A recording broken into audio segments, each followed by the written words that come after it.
My name is Elaine Ruth Porter. I'm 34 years old, and I work as the Director of Operations for a public school district in Kentucky. I manage an $8 million annual budget, supervise 74 employees, and once helped evacuate 600 children during a gas leak without losing my composure.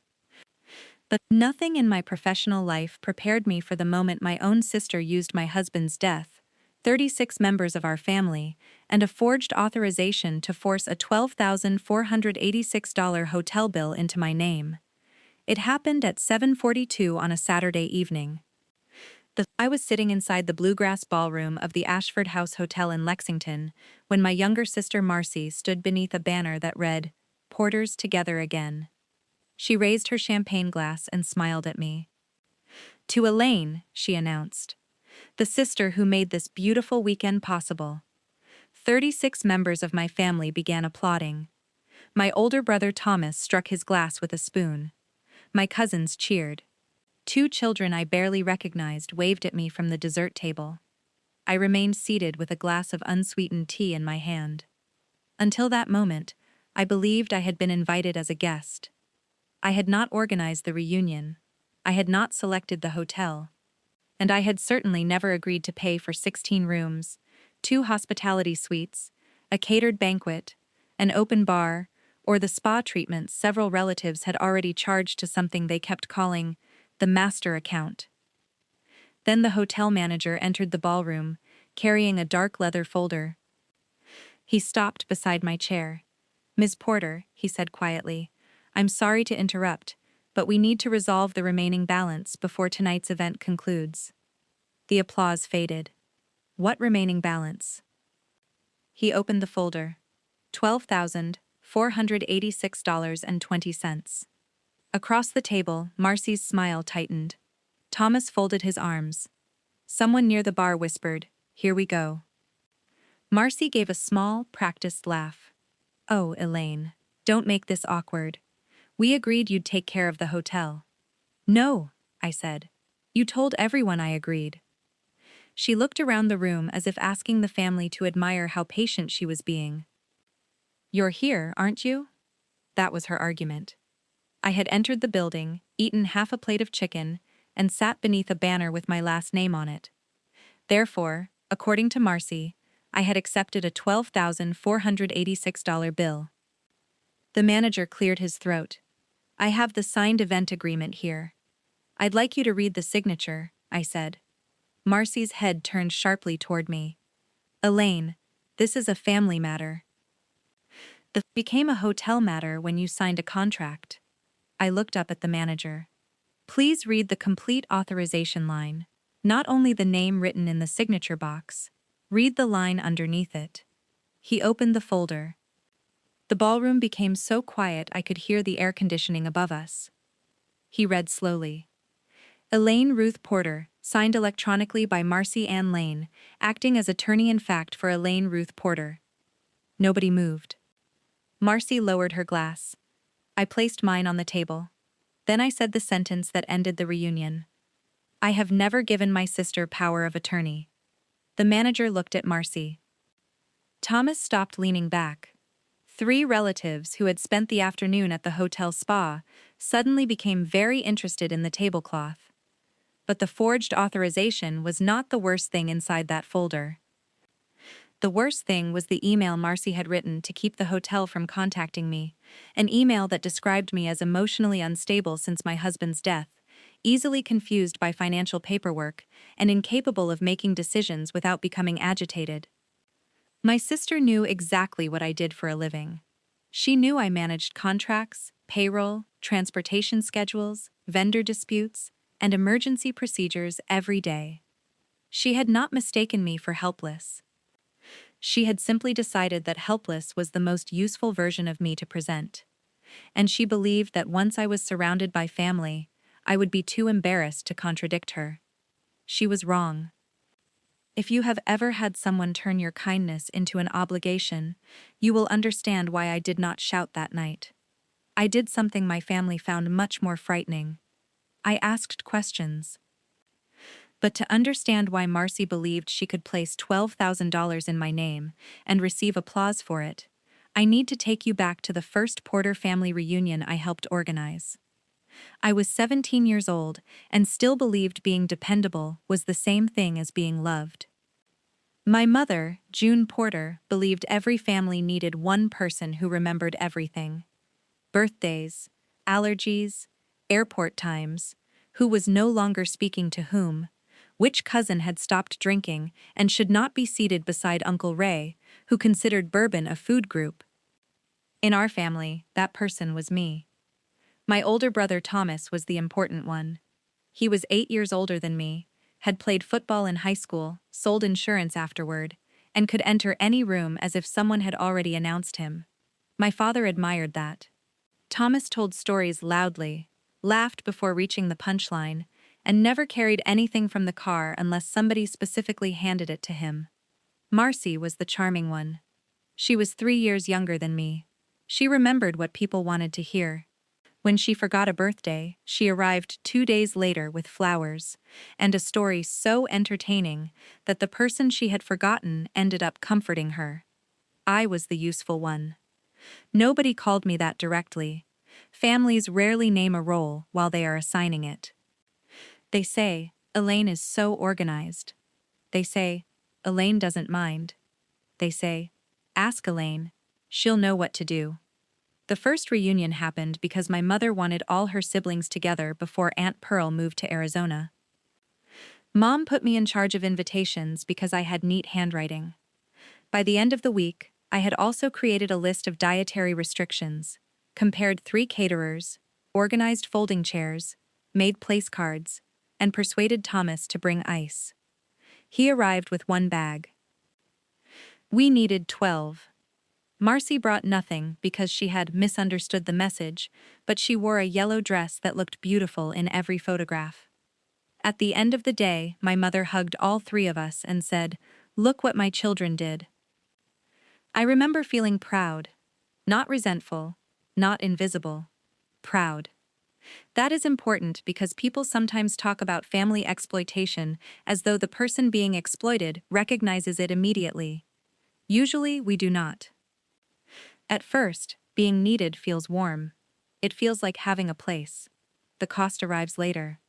For 17 years, I helped organize every Porter reunion.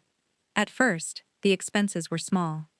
A church hall, paper plates, barbecue, a sheet cake from the grocery store.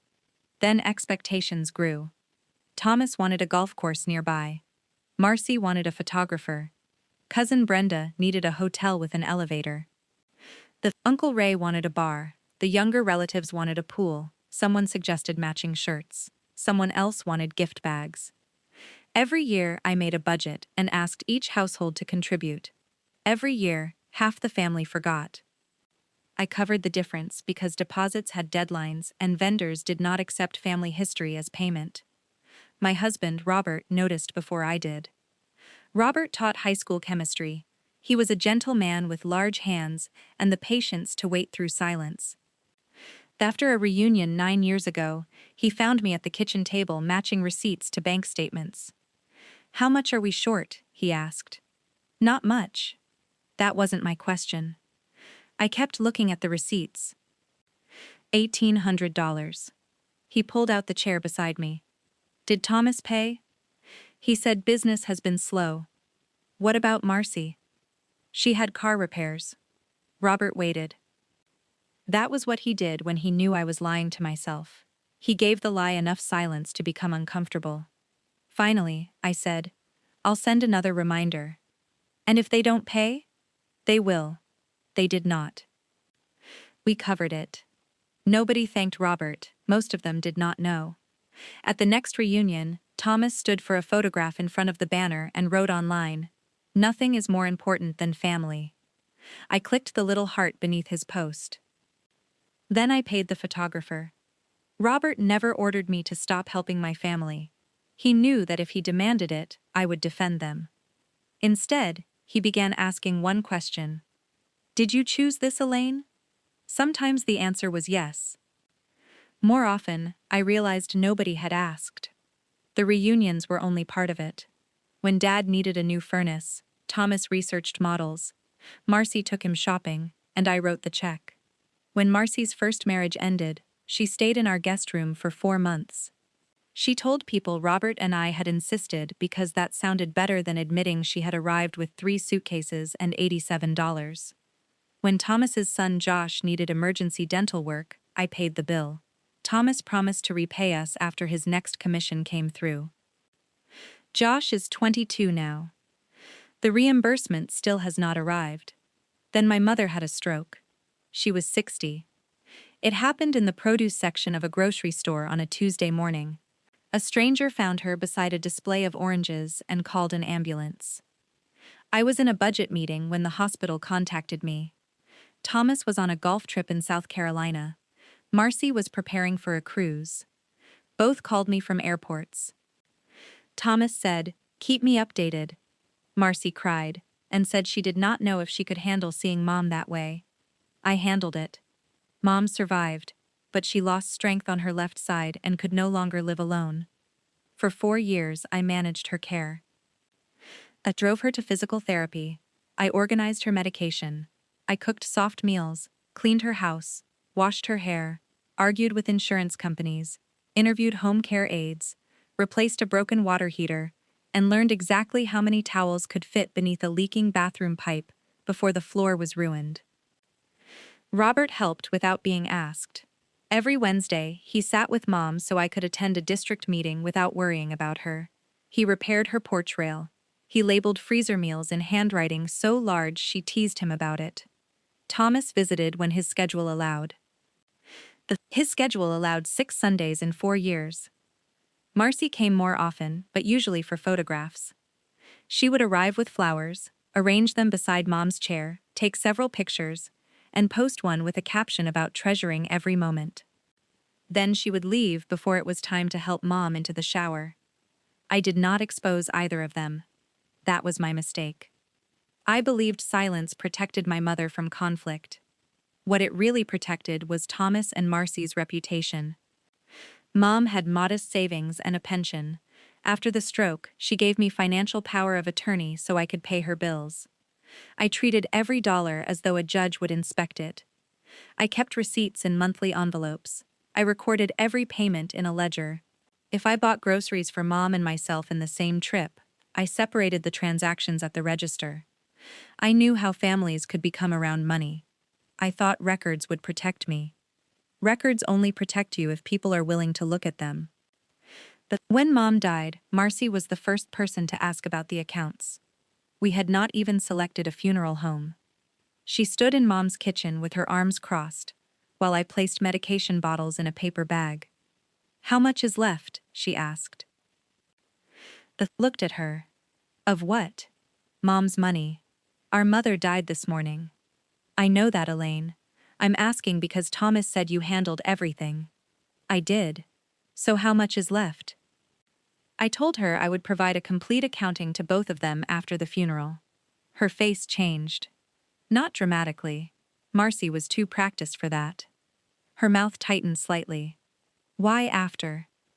"Because today I'm arranging Mom's funeral." She looked toward the living room, where Robert was removing medical equipment. "I'm only asking for transparency." That word spread through the family before the funeral. Transparency. Marcy told 2 cousins she was worried I had mixed the accounts. Thomas asked why Mom's savings were lower than expected. Neither of them knew the cost of 4 years of home care because they had never opened the monthly summaries I emailed. The funeral, Thomas delivered the family remembrance.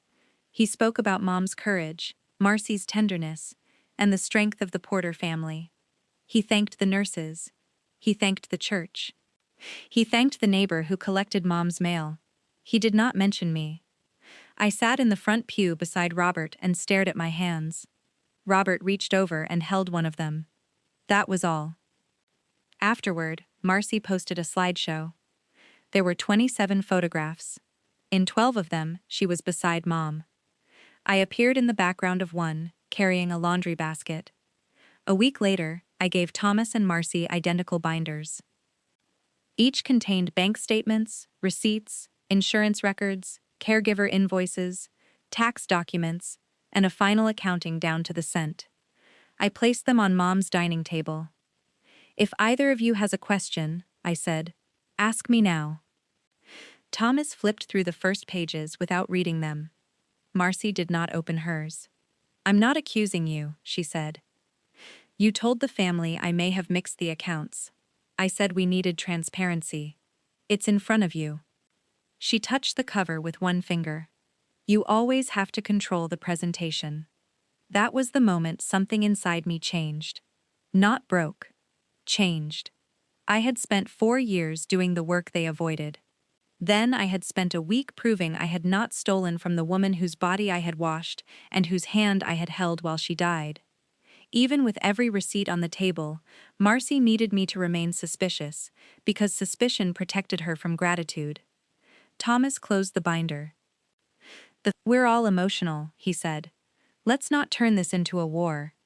People say that when peace means you accepting the injury quietly. I took my copy of the records and went home. That night, Robert found me sitting on the back steps. He lowered himself beside me. Did you choose this? He asked. No. It was the first honest answer I had given him in years. I stopped organizing reunions after Mom's funeral.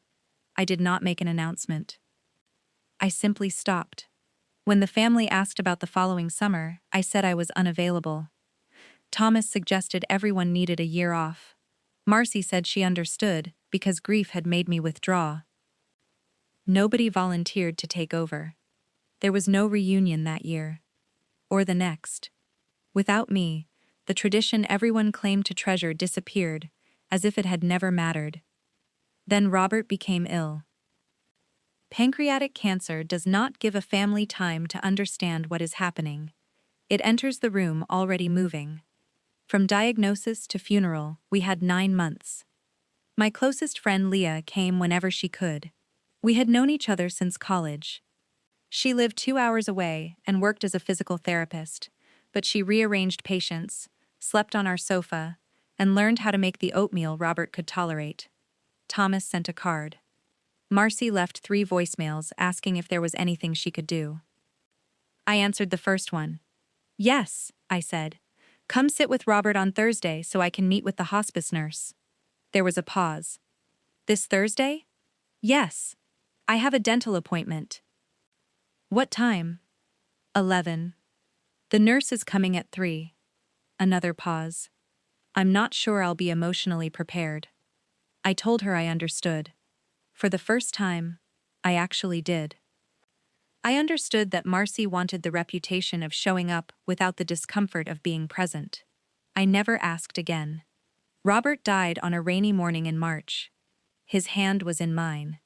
Leah was asleep in the chair on the other side of the bed. The house felt different the instant he was gone. Not empty exactly, more like every familiar object had moved half an inch away from where it belonged.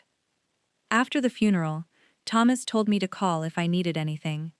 Marcy told me not to isolate myself. Neither came to the house again.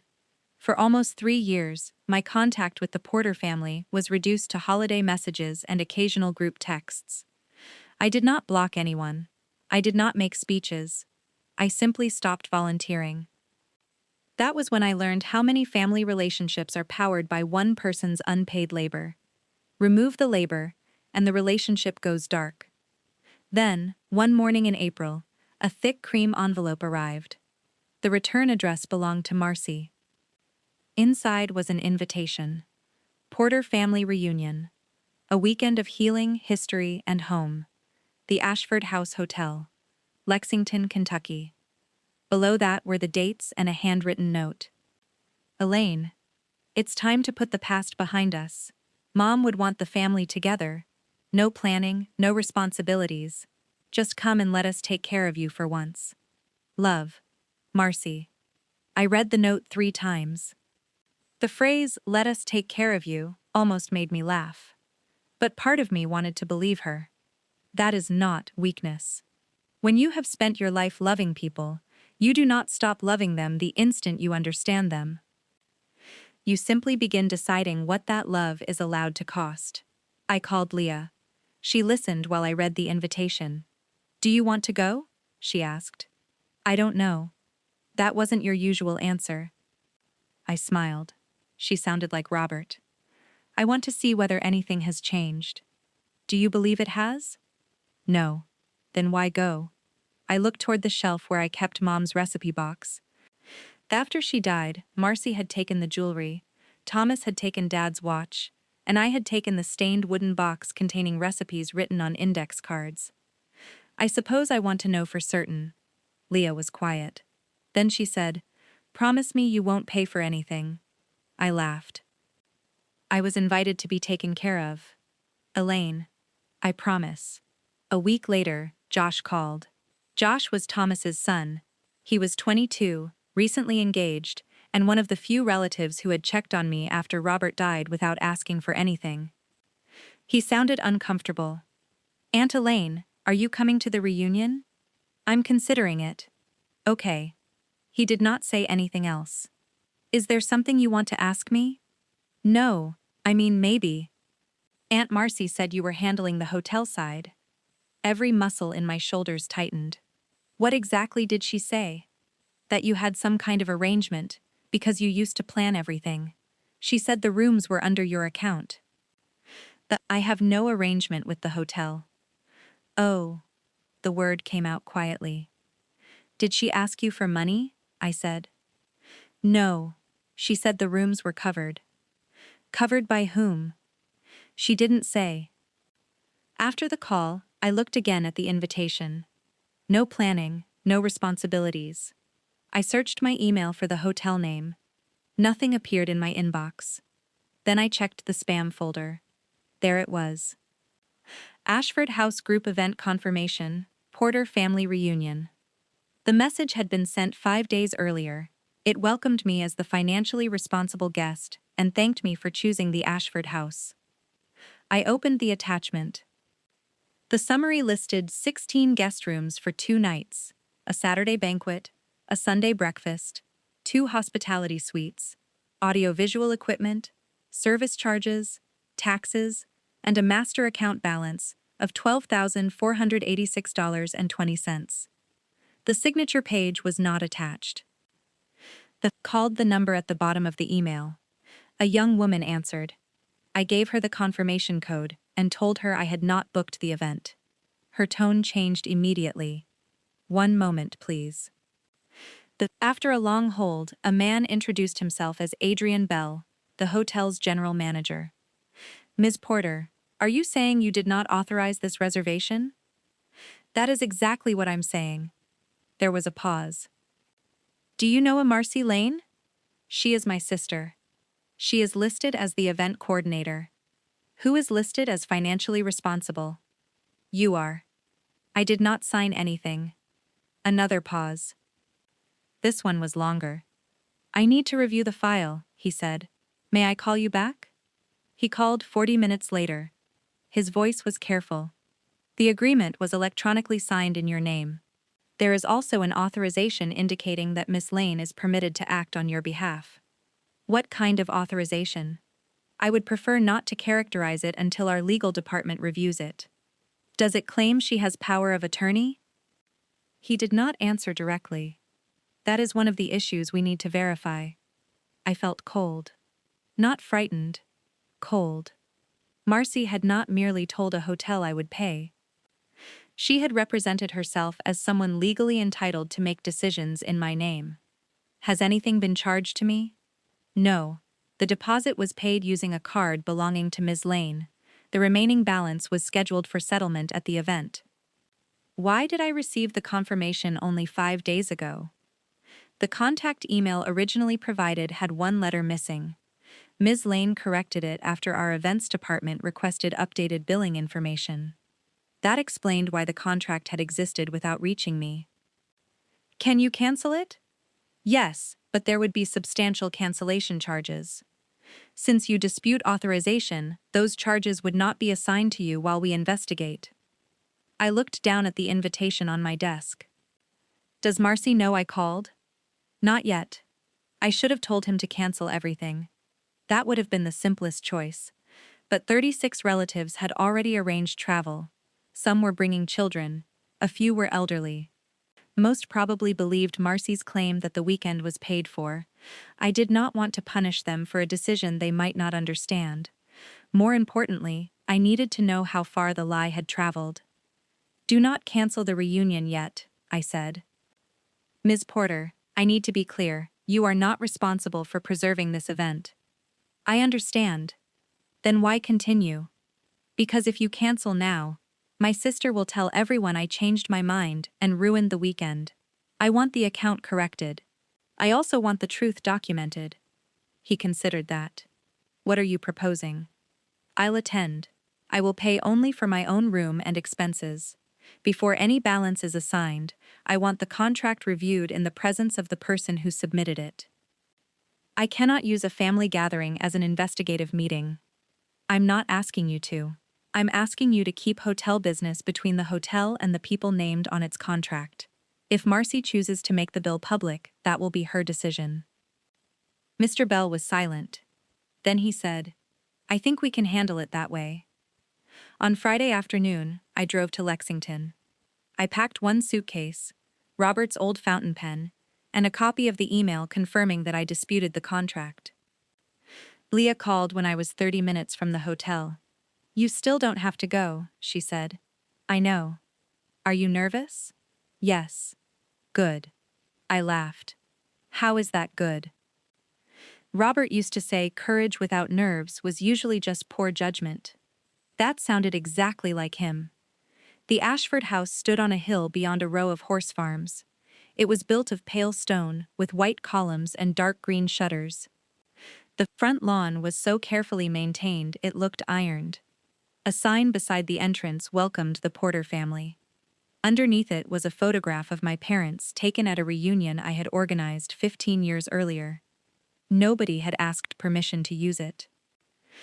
Inside, relatives filled the lobby. Children ran between armchairs. Suitcases stood beside brass luggage carts. Cousin Brenda was already complaining about the pillows. When she saw me, she opened both arms. "There she is. Our guest of honor." I let her hug me. "What makes me the guest of honor?" "All this." She waved toward the lobby. "Marcy said you wanted to bring the family back together." "Did she?" Brenda either missed my tone or chose not to hear it. "She said you insisted on doing something special after all those lost years." At the front desk, the clerk asked for my credit card. "For my room only," I said. Her fingers stopped above the keyboard. "Your room is currently assigned to the master account. Remove it." She glanced toward the office behind her. Mr. Bell emerged less than a minute later. He was in his early 50s, with silver at his temples and the composed expression of a man accustomed to solving problems without letting a lobby know they existed. "Ms. Porter, welcome." He shook my hand. "Your personal room has been separated, as requested. We have also placed a block on further charges to the disputed master account." "Thank you." "Ms. Lane has asked 3 times whether the account limit can be increased." "Of course she has." His expression almost changed. "Almost." "There is one more thing," he said. "Our legal department reviewed the electronic record. The agreement contains more than a disputed signature." "The email?" "Yes." "Do you have it with you?" "I have the complete file." "Good." Marcy found me before I reached the elevator. She wore white pants, a coral blouse, and the bright smile she used whenever an audience was present. "You came. You invited me." She embraced me. Her perfume smelled exactly as I remembered. For one dangerous second, I felt like her older sister again, instead of the woman whose name she had placed on a contract. Then she leaned back and examined my face. "You look tired." "The drove 2 hours. I told them to put everything on the master account, so don't worry about a thing." There it was. Not your account. The master account. A phrase designed to sound ownerless. "Who is paying the master account?" I asked. Her smile held. "We'll deal with details later." "That sounds expensive." "Elaine, please. We just got you back." She took my arm. Relatives watched us from across the lobby. Marcy lowered her voice. "Don't start with finances the minute you arrive." "You started with finances before I arrived." Her fingers loosened. For a moment, the smile disappeared. Then Thomas came through the entrance, carrying no luggage. His wife followed with 2 suitcases. He hugged me and slapped my shoulder as if we were teammates. Look who finally decided to rejoin the family. I didn't know I had left. He laughed. Same old Elaine. That afternoon, I learned exactly what $12,000 bought when nobody believed the bill belonged to them. Several relatives had upgraded their rooms. Thomas had scheduled a massage and charged it to the group. Marcy had ordered champagne for the hospitality suite. A cousin asked whether parking was covered. Another asked whether the minibar was included. Every time someone mentioned the master account, they glanced at me. Some were grateful. Some were embarrassed. Nobody asked directly. At 5, I found Josh alone on the rear terrace. He stood when I approached. Aunt Elaine. You don't have to look guilty. You didn't sign the contract. His face reddened. I should have told you sooner. You called me. I knew something was wrong. He pulled out his phone. There's a reunion planning chat. You weren't included. That does not surprise me. He scrolled through the messages, then handed me the phone. Most were ordinary. Food preferences, arrival times, complaints about room assignments. Then I found Marcy's messages. Elaine has always covered reunions. She just needs to see everyone together again. Thomas had replied. Tell her after dinner. She won't make a scene in front of the whole family. Another message from Marcy read. Exactly. Once she sees the kids enjoying themselves, she'll understand. A cousin had asked whether I had confirmed. Marcy answered. It's handled. I have authorization. I returned the phone. May I send those messages to myself? Josh nodded. I already took screenshots. Why? Because Aunt Marcy asked me to tell the hotel you were having trouble making decisions if anyone called. I stared at him. She asked you to say that? Last week, she said it was only to avoid confusion with the reservation. Did you? No. He looked toward the lawn. I told her I wasn't comfortable. She said I was being disloyal. I knew that word. Disloyal meant refusing to participate in the version of events Marcy needed. You did the right thing, I said. I should have done more. You did what you could once you understood what was happening. That is enough. He looked relieved, which told me how rarely anyone in his immediate family said those words. At 7, we entered the Bluegrass Ballroom. Marcy had assigned seats. Thomas sat at the head table. So did Marcy.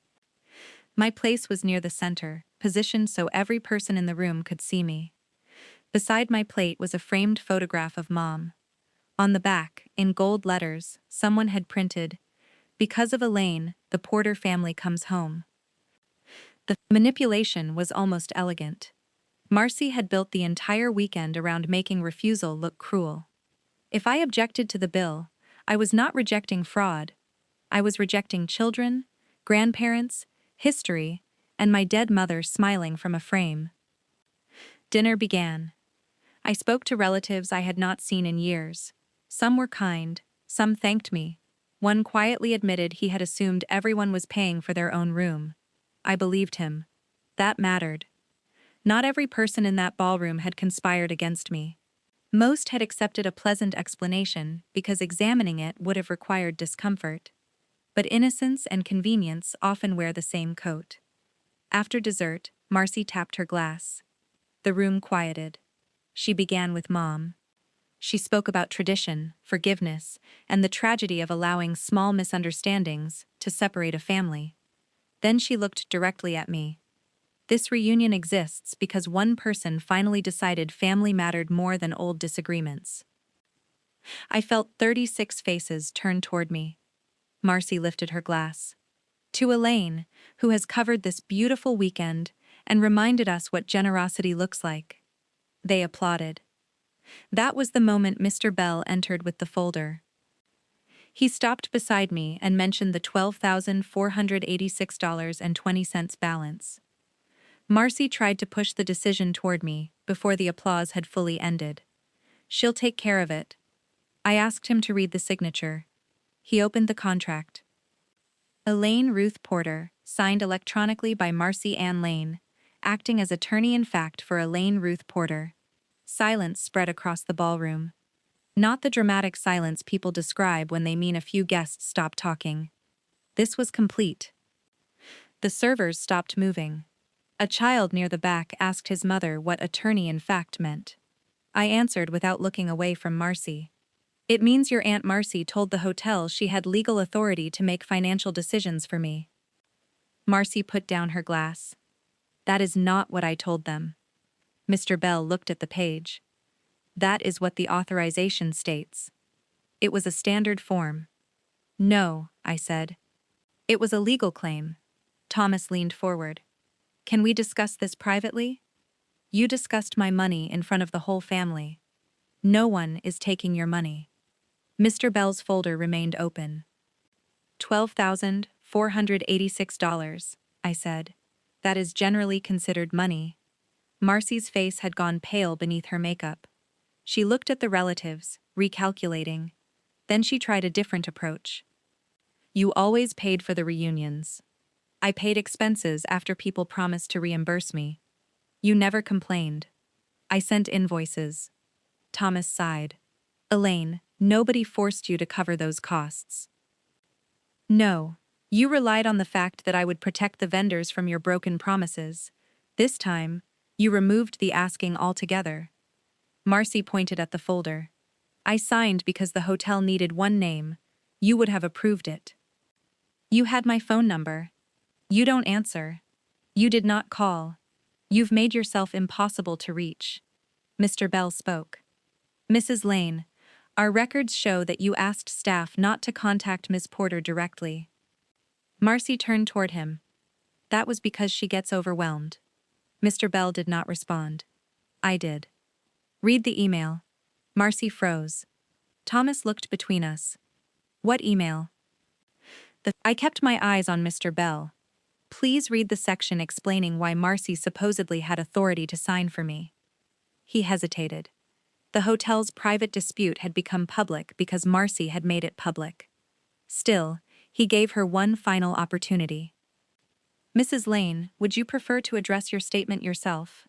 No, she said quickly. This is ridiculous. Then read it, I said. Mr. Bell removed a page. This email was sent from the same address used to execute the agreement. He read, My sister Elaine has struggled emotionally since her husband passed, and becomes confused when handling financial paperwork. Contact about costs can cause her to become agitated, so please direct all billing questions to me. I hold authority to make decisions in her best interest. A woman near the bar inhaled sharply. Josh lowered his eyes. Thomas stared at Marcy. She looked at me and finally understood why I had come. Not to expose her. To give her every opportunity to tell me the truth before the paperwork did it for her. I was trying to make this easier, she said. For whom? For everybody. You described me as mentally incompetent. I said you get confused. I manage an $8 million school budget. That has nothing to do with this. It has everything to do with this. You learned that if you turned my work into an expectation, you could enjoy it without thanking me. Now you have turned my grief into an excuse to take my consent away. Thomas raised both hands. Let's calm down. I looked at him. I am calm. He had no response to that. People in my family knew what to do with tears. They called them emotional. They knew what to do with shouting. They called it instability. Calm truth gave them nowhere to hide. One of my cousins spoke from the second table. Marcy told us Elaine had offered. Another said, she said the rooms were a gift.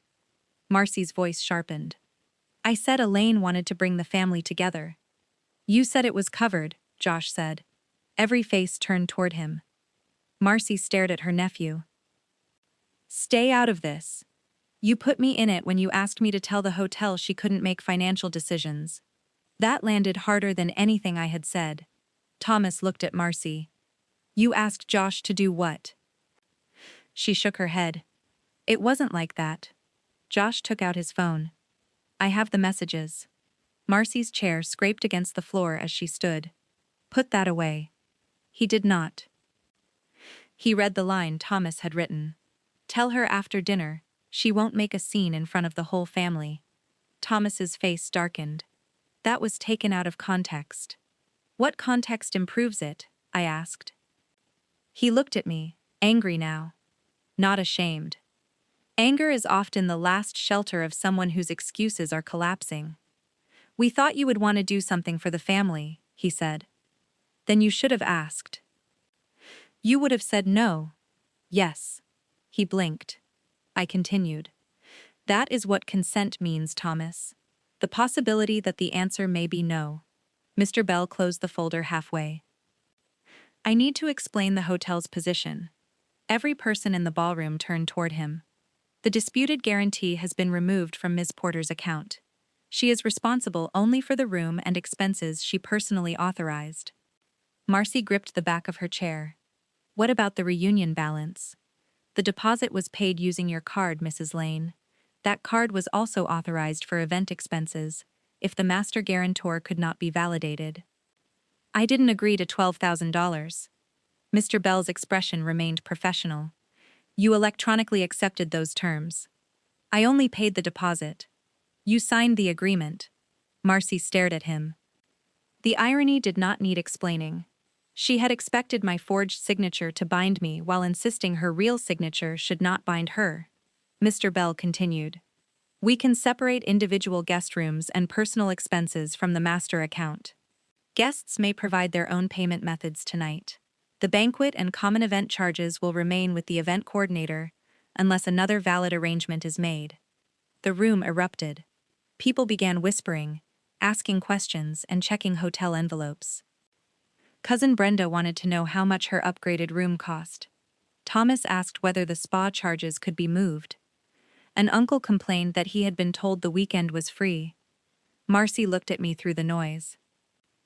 Are you really going to sit there and watch this family fall apart over money?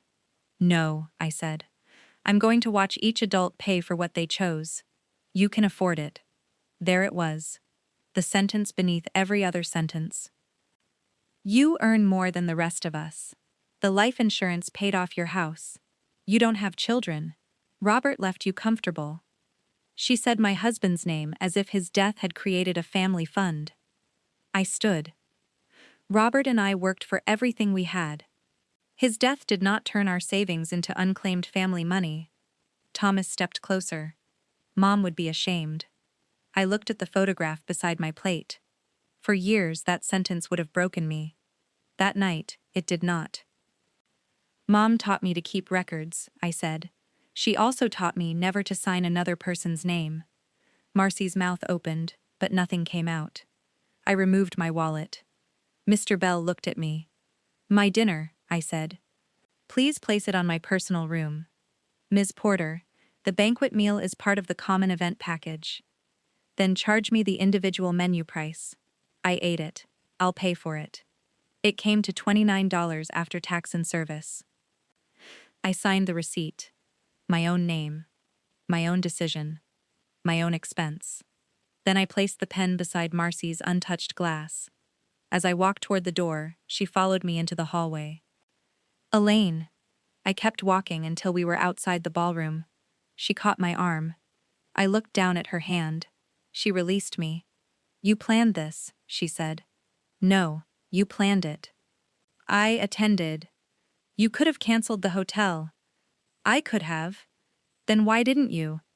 Because I wanted to give you a chance to tell me before you told everyone else. She shook her head. You knew what would happen. I knew what the contract said.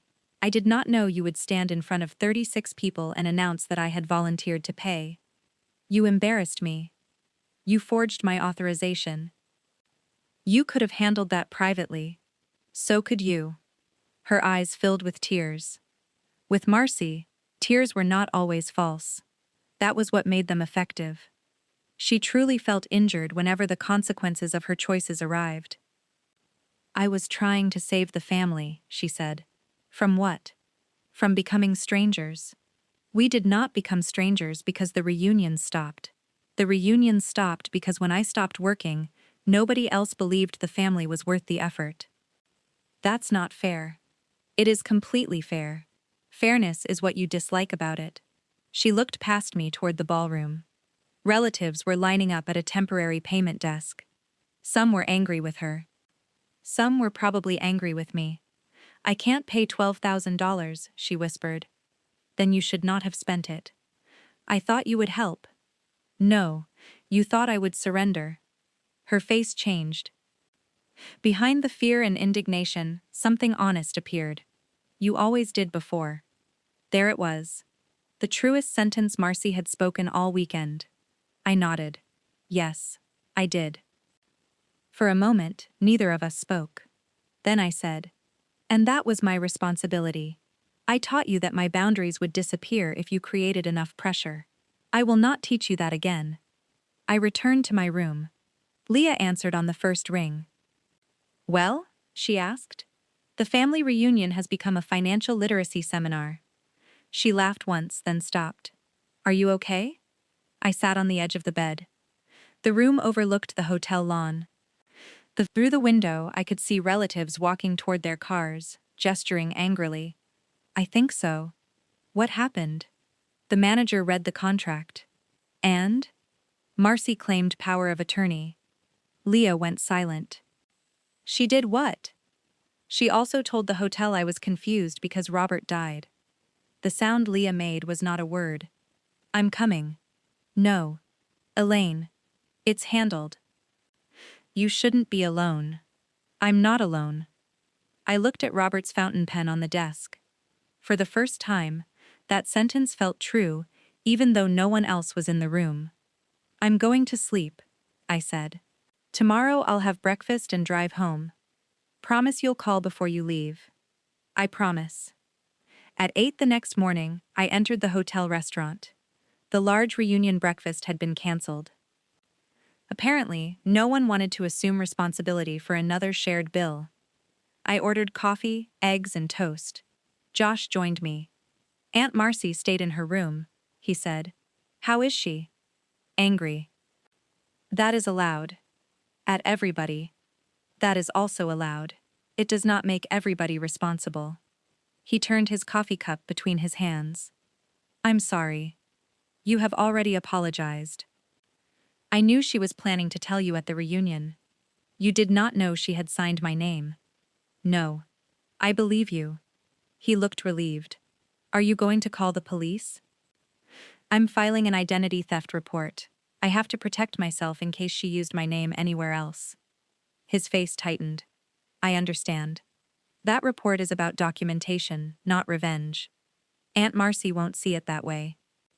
Her interpretation cannot be the measure of every decision. We ate quietly. Before leaving, Mr. Bell met me in the lobby.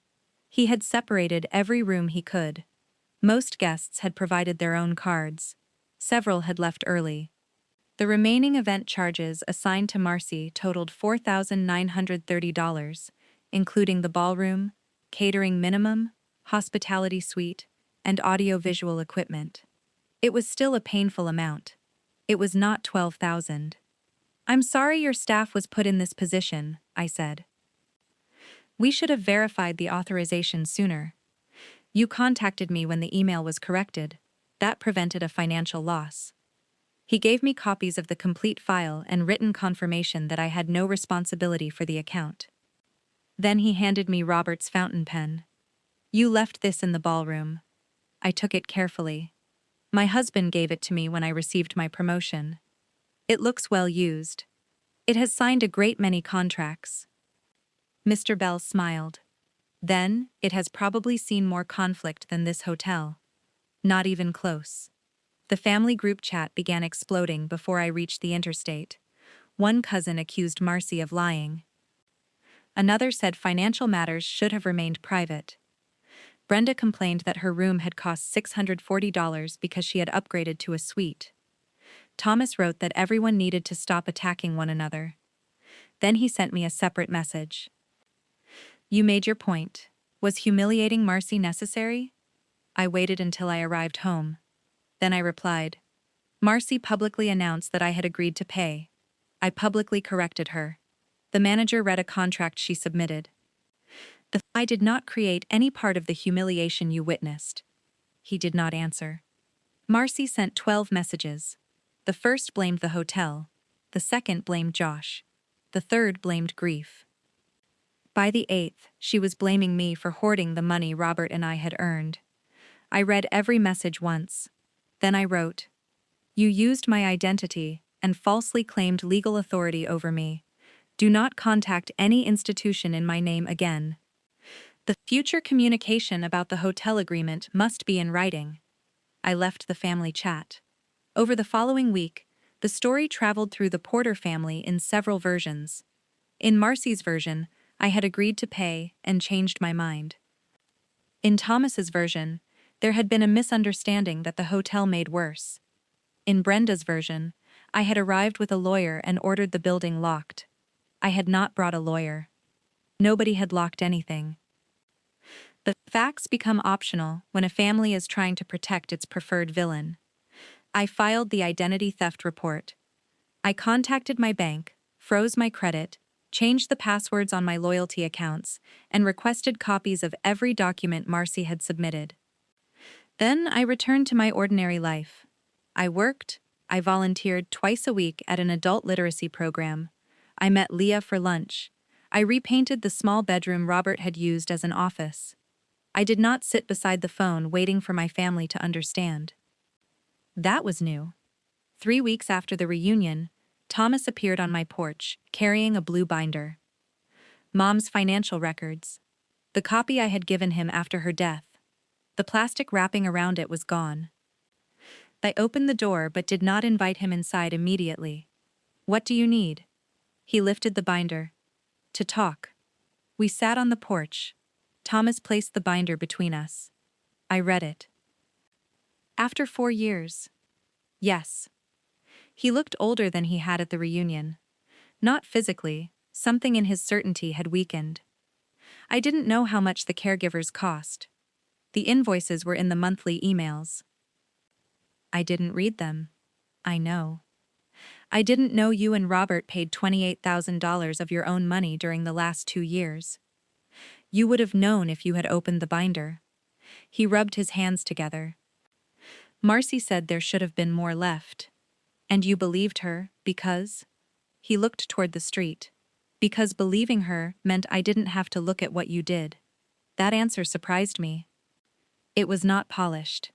It was not designed to escape blame. It was true. He continued. I visited 6 times. Yes. I told myself it was because Mom didn't like people seeing her sick. She asked for you every Sunday. His eyes closed. I did not soften the truth for him. Compassion does not require editing reality until it no longer teaches anything. I let you do all of it, he said. Then I stood at the funeral and talked like I had been there. Yes. I'm sorry. I had wanted that apology for years. When it arrived, it did not erase anything. It simply took its proper place beside what had happened. Thank you for saying it. Can you forgive me? I don't know yet. He nodded slowly. The old Elaine would have comforted him. She would have accepted immediately so he would not have to sit with shame. I allowed him to sit with it. Marcy is making payments to the hotel, he said. That is between Marcy and the hotel. She thinks you should contribute. I'm sure she does. I told her you shouldn't. That mattered, but not enough to become a reward. You also participated in the plan. He looked down. The message. You told them I wouldn't make a scene. I thought you'd complain and then pay. Like before. I know.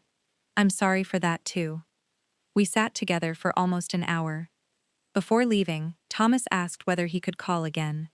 You can call, I said. But rebuilding a relationship is not the same as pretending it never broke.